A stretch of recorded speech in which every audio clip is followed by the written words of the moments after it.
আচ্ছা দেখ, কালকে আইএসসি পরীক্ষা। তো সবার প্রিপারেশন একদম পুরো পারফেক্ট আছে মোটামুটি, এটা এক্সপেক্টেড। আর দেখ, তোরা যথেষ্ট ভালো করে প্রিপারেশন করেছিস, আমি বলবো এটা নিয়ে টেনশান নেওয়া বা অথবা প্যানিক করার কোনো দরকার নেই, ঠিক আছে? এখনও অবধি যা করেছিস, কালকে সকালবেলা শুধুমাত্র ফর্মুলা শিট রিভিশন করবি, রিয়াকশানের যে রিয়েজেন্ট সেগুলোকে রিভিশন করবি, আর যেরকম ভ্যান্ট অফ ফ্যাক্টর, ঠিক আছে, তো কলিগেটিভ প্রপার্টিজ, যেগুলো কলিগেটিভ ল যেগুলো রয়েছে সেগুলো, দেন তোর ওদিকে তোর গ্রাফগুলো দেখবি, ঠিক আছে? এলএন আর লগের যে তোর যেটা কিনা তোর একটা গ্রাফ ছিল, সেই গ্রাফটা দেখবি, এলএনে কী হয়, লগে কী হয়। আচ্ছা, ফার্স্ট ল থেকে কেমিক্যাল কাইনেটিক্সের ফার্স্ট ল থেকে অবভিয়াসলি কোশ্চেন দেবে, ঠিক আছে? ওখান থেকে কিন্তু কোশ্চেন একদম প্রপারলি অ্যাটেন্ড করিস। আর ইলেকট্রোকেমিস্ট্রি কিন্তু ফ্যারাডেজ লস থেকে কিন্তু কোশ্চেন আসবে। ফ্যারাডে ল মানে হচ্ছে তোর ইকুইভ্যালেন্ট মাসের যে কোশ্চেন যেগুলো, ঠিক আছে, সেগুলো কিন্তু পজিটিভলি থাকবে, তো সেটা দেখে যাস ভালো করে। আচ্ছা, সেখান থেকে নানস্টের ইকুয়েশন থেকে কোশ্চেন দেবে। Even primary sell, secondary sell যেটা পড়েছি সেটাকে রিভিশন করে যাবি। এটা হচ্ছে ফিজিক্যাল গেল।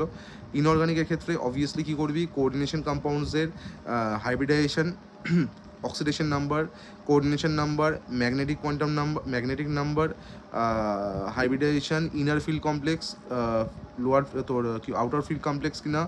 আচ্ছা, তারপরে হচ্ছে তোর ওদিকে সিএফটি দেখবি, সিএফটি T2G অ্যান্ড ইজি যেটা যে স্প্লিটিংটা দেখবি। আচ্ছা, ইউপ্যাক নেমিংগুলো দেখে যাস, ঠিক আছে, দুটো ইউপ্যাক নেমিং দেবে। আচ্ছা, এদিকে ডিএনএফ ব্লকে দুটো ধর ব্যালেন্সিং দিতে পারে, অর কী হতে পারে, অথবা ওখান থেকে ল্যান্থানাইট কন্ট্রাকশন অথবা অ্যাক্টিনাইট কন্ট্রাকশন থেকে কোশ্চেন দিতে পারে, যেগুলো কেস বেস যে প্রবলেমগুলো আছে সেখান থেকে প্রবলেম আসবে, সেটা দেখেছিস, আশা করা যায়, ঠিক আছে? হ্যালো অ্যালকেন, হ্যালো অ্যারিন আসবে পরীক্ষায়, ঠিক আছে, 7 নাম্বার আছে। তাহলে সেখান থেকে যে তোর অ্যালকেনের বয়লিং পয়েন্ট, ঠিক আছে, মেল্টিং পয়েন্ট, দেন তারপর অ্যাসিডিটি, কোনটা অ্যাসিডিক কোনটা বেসিক, এটা দেখে নিতে হবে, ঠিক আছে? আচ্ছা, আর অ্যালকেনের ক্ষেত্রে কনভার্সনস দেখবি। বায়োমলিকুলস বারবার করে বলছি 7 নাম্বার, ওটা কিন্তু একদম পুরো ছাক্কা 7 মানে 7 মার্কস রয়েছে ওখানে, ওটা কিন্তু করতেই হবে ম্যান্ডেটরিলি, ঠিক আছে? তো 7 মার্কস কিন্তু ভালো করে রিভিশন করে যাস। আর অ্যামাইন অবশ্যই দেখে যাবি ডাইজোনিয়াম সল্টে, মানে একদম বেনজিন থেকে নাইট্রোবেনজিন থেকে অ্যামিন, তো সরি অ্যানিলিন থেকে হচ্ছে তো ডাইজোনিয়াম সল্ট থেকে যেখানে যা খুশি, ঠিক আছে? এই কনভার্সনটা কিন্তু প্রপারলি দেখে যাস, কারণ এই কনভার্সনটার ওপরটাই পুরোটা রয়েছে। গ্যাব্রিয়েল থ্যালামাইড কিন্তু দেখে যাস, ঠিক আছে?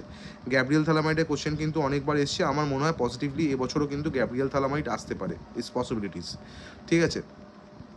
কাপলিং রিয়াকশানে কী হয়, অরেঞ্জ ডাই হয় বা ইয়েলো ডাই হয়, কোনটা ক্ষেত্রে কাপলিংয়ের ক্ষেত্রে কী হয় সেটা দেখে নিবি। আর নাইট্রোবেনজিনে তোর নাইট্রোবেনজিন ক্ষেত্রে বা অ্যামিনের ক্ষেত্রে অ্যামিনের তোর ইউপ্যাক নেমিং দেখে যাস, অ্যামিনের ইউপ্যাক নেমিং থেকে কোশ্চেন দিতে পারে। আর সেখান থেকে যে নেম রিয়াকশানগুলো আছে সেগুলো দেখে যাবি। কার্বক্সিলিক অ্যাসিডের যে নেম রিয়াকশানসগুলো আছে সেখান থেকে জেনারেল নেম রিয়াকশান দেয়, তো কার্বক্সিলিক অ্যাসিডের যে নেম রিয়াকশানগুলো আছে সেগুলো সবকটা দেখে যাস, একটা রিভিশন করে যাস। অ্যালকোহল ফেনল ইথারের যে তোর কী বলে, অ্যালকোহল ফেনল ইথারে কেন কিটোন তোর অ্যালকোহলের থেকে বেশি পরিমাণ তোর অ্যাসিডিক, অ্যালকোহল কেন বেশি অ্যাসিডিক, বা কিটোন কেন অ্যাসিডিক, বা এস্টার কেন বেশি পরিমাণ অ্যাসিডিক, এটা কিন্তু দেখে যাস, ঠিক আছে? আর অ্যালকোহল ফেনল ইথার যেটা খুব ভালো করে পড়েছিস তারা জানিস কী ধরনের কোশ্চেন দেয়, কেস বেস কোশ্চেন কিন্তু থাকে। কেওইচ দিলে কী হবে, অ্যালকোহলিক কেওইচ দিলে কী হবে, অ্যাকোয়াস কেওইচ দিলে কী হবে, এগুলো দেখে যাবি, ঠিক আছে? তাহলে অ্যালকোহল ফেনল ইথার হয়ে গেল, ঠিক, অ্যামাইন হয়ে গেল, বায়োমলিকুলস হয়ে গেল, হ্যালো অ্যালকেনও মোটামুটি হয়ে গেল। নেম রিয়াকশন, আইডেন্টিফিকেশন, আর হচ্ছে তোর কেস বেস যে কোশ্চেন্সগুলো, কেস বেস কোশ্চেন মানে হচ্ছে সাপোজ ধর একটা 3 নাম্বার একটা কোশ্চেন দেবে, সেখান থেকে এ বি প্রোডাক্ট ফর্ম করতে দেবে, ঠিক আছে? এটা দেখে নিবি, ঠিক আছে? মোটামুটি দেখ, আমার মনে হয় না কোনো কোশ্চেন আউটবক্স থাকবে, ঠিক আছে? তোরা যা করেছিস মোর দ্যান এনাফ, ঠিক আছে, আমি এটুকুনি বলতে পারি। ইন কেস যদি একটা কি দুটো কোশ্চেন খুব টাফ মনে হয় কোনো জায়গায় দাঁড়িয়ে, তার মানে তোর ক্ষেত্রে টাফ মানে মাথায় রাখবি সবার ক্ষেত্রে টাফ, এটা কিন্তু মাথায় রাখিস। এটা কিন্তু ভাবার কোনো কারণ নেই তোর ক্ষেত্রেই টাফ লাগছে, তার মানে সেটাকে কীভাবে ক্রিটিক্যালি হ্যান্ডেল করতে হবে সেটা কিন্তু তোকে দেখে রাখতে হবে, যে আমি এটাকে কীভাবে হ্যান্ডেল করবো।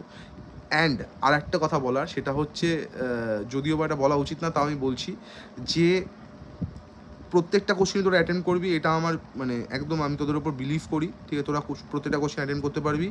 ইন কেস যদি কোনো কোশ্চেন অ্যাটেন্ড করতে না পারিস, ঠিক আছে, সাপোজ ধর পারছিস না, একদম পারছিস না, ও রিলেটেড যা তোর জানিস, ঠিক আছে, সেইটুকুনি অন্তত লিখে আসিস, ঠিক আছে? কি পয়েন্ট অন্তত লিখে আসিস, যাতে কি না তোকে নাম্বারটা দেওয়ার জায়গা থাকে, ঠিক আছে? এটা মাথায় রাখবি, ঠিক আছে? আর এটা একটু দেখিস। অল দ্য বেস্ট, খুব ভালো হবে, এটা এক্সপেক্টেড, ঠিক আছে? আমি দেখি 5টার সময় চেষ্টা করবো যে তোদের স্কুলের ওখানে যদি যাওয়া যায়, ঠিক আছে, যাওয়ার চেষ্টা করবো। আর খুব ভালো করে পরীক্ষা দিবি, ঠিক আছে? অল দ্য বেস্ট, ঠিক আছে? And best of luck.